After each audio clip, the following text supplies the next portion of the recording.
What's going on, guys? 24/7 Tech here, and this is 2019's best smartphones. Which are the best smartphones of 2019?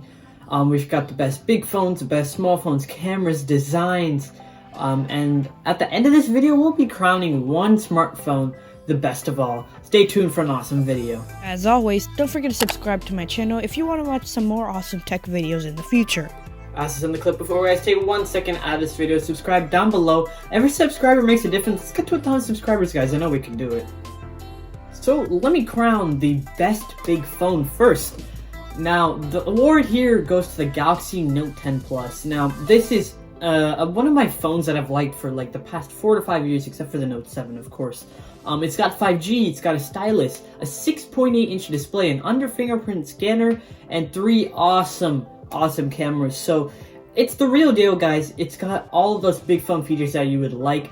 And the second prize goes to the iPhone 11 Pro Max. Now, this doesn't have like the Note 10 Plus stylus and then the big display, stuff like that. It's got only a 6.5-inch display, which surprisingly is huge, but it's not the biggest we've seen. It's what makes this the really good phone is that it's got 3 amazing cameras. iOS is really well synchronized. It's got nice design, and pretty much the back matte texture really elevated this pick for me in my opinion. It's a really nice phone. It's got amazing design, and to top it off, the big display just ices the whole package. Third place, we've got a phone that you might see later, the OnePlus 7 Pro. Now, this phone is like, OnePlus is the company where you know that they give the most bang for your buck, and this thing is definitely like that. It's got a 6.7-inch display, an under display fingerprint scanner, a pop-up camera, no notch, no camera cutout. So this phone has got everything, even a 90 Hz display, guys. So honestly, this is one of my favorite phones. These 3 phones are really close to each other, but the best one is the Galaxy Note 10 Plus. Now let's talk about the best small phone. Now, this award is sort of easy for me. There are not many small phones these days. It's mostly the bigger manufacturers making a smaller phone. The winner of this award goes to the iPhone 11 Pro. It's got the best camera of the bigger phone. It's got the same processor as the bigger phone. The same quality display, it's just smaller. Same quality display, same cameras as the iPhone 11 Pro Max. It's got the whole deal of the bigger phone as well, but it's just in a smaller package, which makes this a really good option. The second one is the Samsung Galaxy S10e. Now, this isn't not like the iPhone 11 Pro where it's got all the bigger features. It does trade some things off for that smaller display, but that's also for the smaller price. It only comes in at $750 compared to the $1,000 of the iPhone 11 Pro. But it does still come with a side button fingerprint scanner. It still comes with a nice display with the camera cutout, and it's still a really good phone overall for 5.8 inches. And that's what makes this my second place for the best small phone. Let's talk about the best cameras. Now, cameras are a huge factor of a smartphone these days, and there are companies like Apple relying on the camera for a whole product cycle, for a whole year. The main thing about the iPhone 11s and 11 Pros were the cameras, and they rode on that for all of the sales this year. And hence, the first place award for the best camera goes for the iPhone 11 Pro and 11 Pro Max. Now, both of these have the same cameras, as I said before, but Apple has stepped up their game in the past couple of years over Samsung, and now even over Google. Because Google used to have this computation photography with software mixed in with their hardware, and it really made really good sense. iPhone sensors have always been really good, and that's why their video quality has been always top-notch, and still is first place to this day. But the photos have been much better because they've involved software into their already amazing hardware that they already had. And now I think that this is the best smartphone you can buy. You've got an ultra-wide, you've got a telephoto, and a normal lens. What more do you need? Second place is the Pixel 4. I mean, the computational photography, even to this day, it's really hard for manufacturers to get close. Apple's really getting there because their hardware is already really good, but the Pixel 4 software really makes this camera really nice. But it doesn't have the ultra-wide lens, and also even its computational photography is being rivaled by other companies like Apple. So it's getting bumped down to second place this year, maybe next year at Google, but we've really been underwhelmed with the Pixel 3 and the Pixel 4. But the third place goes to the Samsung Galaxy Note 10 Plus. It's really the S10 Plus, Note 10, Note 10 Plus. All of these are amazing. pictures. They're really saturated though, they're more on the colorful side, whereas iPhones are on like the true to life side, but they're still really, really good cameras. Now this is my personal favorite award, the best design. Now, for the best design, it's just really gotta look really nice in the hand. This award, there are some amazing smartphones which don't get this award because it just doesn't look good in the hand. The winner of this award, however, goes to the iPhone 11 Pro series. We've seen this before, I've talked about it before.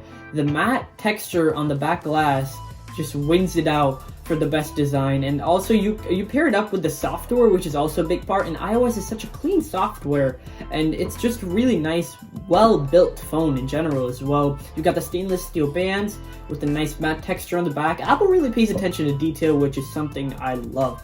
Second place goes to the OnePlus 7 Pro. It's not as intricate as Apple's iPhone lineup, but OnePlus's phones are really, really nice these days with its 90Hz display. You've got the amazing 6.7-inch panel, and you've also got an under-display fingerprint scanner.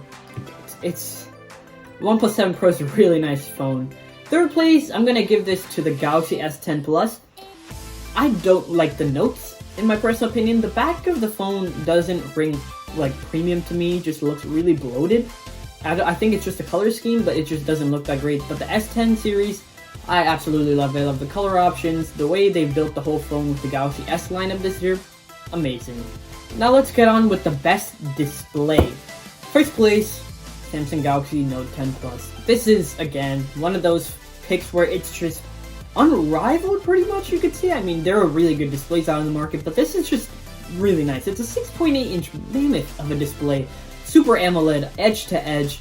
It's got an under display fingerprint scanner as well.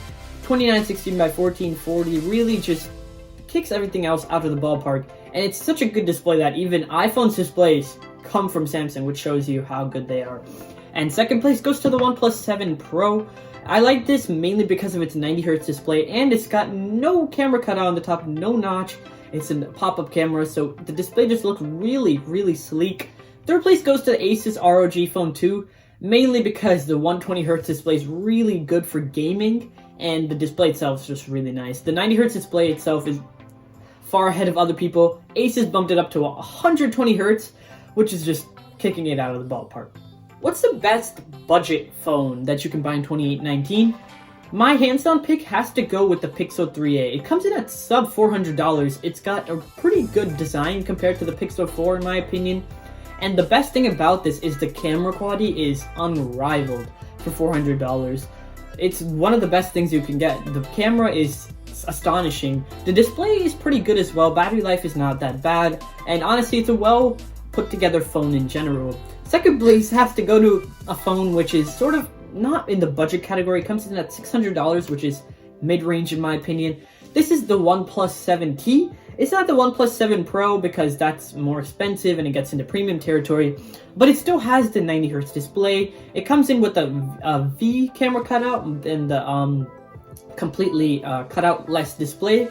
But at $600, it's still got amazing processor, really good camera, amazing display, and it gets all the basics done, which make this one of my top picks for the best budget phone this year.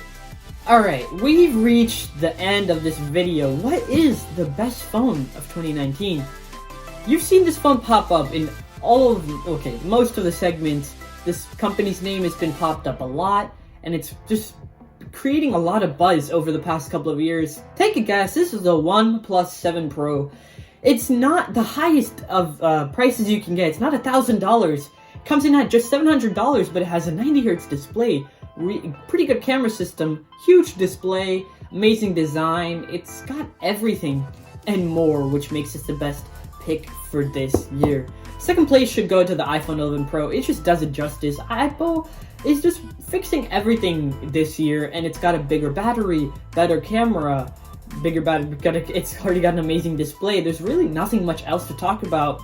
Only reason why it gets second place is because it's got $1,000 starting price, which is astonishing. But yeah, those are my picks for 2019, guys. Comment down below your picks and what you think is the best phones for 2019, and I'll catch you in the next video. Please subscribe. Let's get to 1,000 subscribers, and I'll catch you in the next video. See ya.